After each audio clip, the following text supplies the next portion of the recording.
London কনস্পিরেসির হোতা হিসেবে যাকে দেশের মানুষ মনে করে ডক্টর খলিলুর রহমান, যে আপনি হচ্ছেন সেই ইঞ্জিনিয়ারিং এর একজন আত্মস্বীকৃত রাজসাক্ষী। এখন আপনাকেই এটা প্রমাণ করতে হবে যে বিরোধী দল বলতে আপনি কাকে মিন করেছেন। আমি আবারও আপনাকে ভিডিওটা দেখতে বলবো, অডিওটা। আপনি বলছেন তারা যদি বিরোধী দলে থাকেও তাদেরকে আমরা মেইন স্ট্রিমে আসতে দেইনি। অর্থাৎ আপনি মেইন স্ট্রিম বলতে পার্লামেন্টের নির্বাচনে মেজরিটি সিটে জিতে আসতে দেন নাই।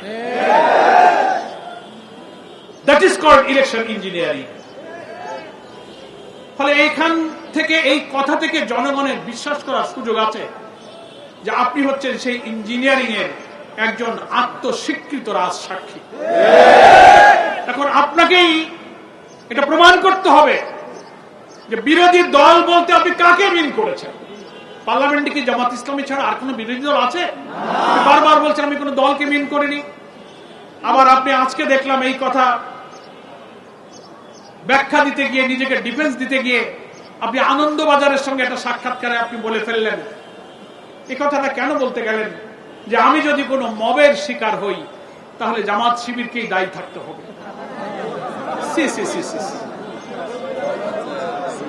আপনি হয়তো কেন আপনি জামাত শিবিরকে দায়ী থাকতে হবে, এই কথাটাকে আমি মনে করি একটা উস্কানিমূলক কথা।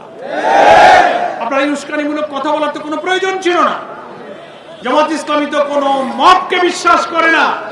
জামাত ইসলামী কোনো মবের রাজনীতি করে না। জামাত ইসলামী নিয়মতান্ত্রিক, গঠনতান্ত্রিক, ওয়েল ডিসিপ্লিন, ওয়েল অর্গানাইজড একটা সংগঠন।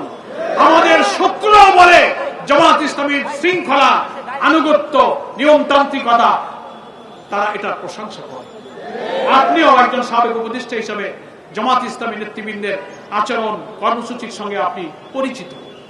আপনি কেন হয়তো কোনো কিছুই তো ঘটেনি, সিম্পল আমরা আপনার এই বক্তব্যের একটা জুডিশিয়াল ইনকোয়ারি দাবি করেছি। তা আমরা তো দাবি করতেই পারি। এত বড় একটা ইঞ্জিনিয়ারিং হলো আর আপনি বললেন যে আমরা এই মেইন স্ট্রিমে আসতে দেয়নি। আপনার কথাই তো সাক্ষী দেয় যে আপনি আমাদেরকে নির্বাচনে মেজরিটি হতে বাধা দিয়েছেন। তবে আমরা বিশ্বাস করি আপনার একার পক্ষে হয়তো সম্ভব নাও হতে পারে। এত ইঞ্জিনিয়ারিং এর সঙ্গে এত বড় একটা মাস্টার প্ল্যান যারা করেছেন, আপনার সঙ্গে আর কে কে ছিলেন দয়া করে তার নামগুলো প্রকাশ করুন। লন্ডন কনস্পিরেসির হোতা হিসেবে যাকে দেশের মানুষ মনে করে ডক্টর খলিলুর রহমান, যিনি ইন্টারিম গভর্নমেন্টের সিকিউরিটি অ্যাডভাইজার ছিলেন।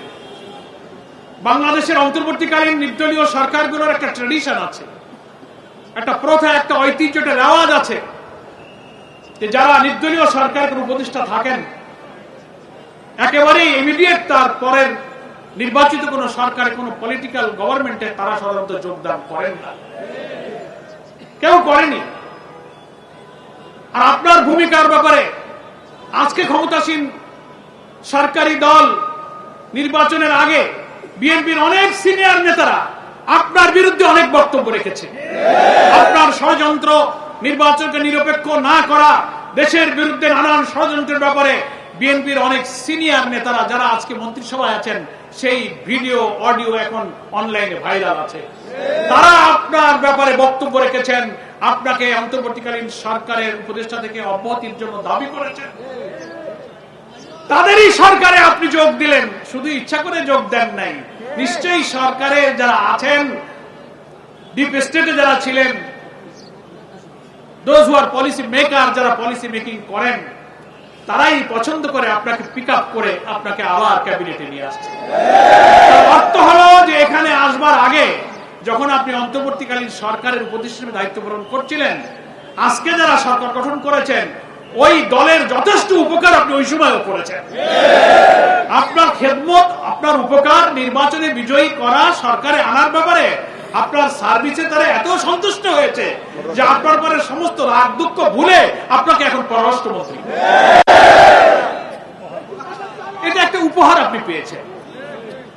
তো এটা তো জাতি বুঝতে পারে যে ইঞ্জিনিয়ারিং এর সাথে আপনি একটি গুরুত্বপূর্ণ দায়িত্ব পালন করছেন। আরো আছে, আস্তে আস্তে বলে ঠাকুর ঘরে কে, আমি কলা খাইনি, তো অনেক সময় ঠাকুর ঘরের লোকেরা এরকম হঠাৎ কেউ কেউ বলে উঠবে, না আমি কলা খাইনি। তো অন্তত দুজন তো পাওয়া গেল। আর যদি আপনাদের সহযোগী কেউ থাকে তাদের নামটা প্রকাশ করো। আমরা বর্তমান সরকারের দৃষ্টিতে আনতে চাই, এই বক্তব্যটাকে পরীক্ষা করা হোক। রাজনৈতিক বিশ্লেষক, যারা চিন্তাশীল, যারা সিভিল সোসাইটি আছেন, এখন নীরব কেন? আপনি এই কথার ব্যাখ্যা দেন। বিরোধী দলে থাকলেও তাদেরকে আমরা মেইন স্ট্রিমে আসতে দেয়নি, এই কথার অর্থ কি?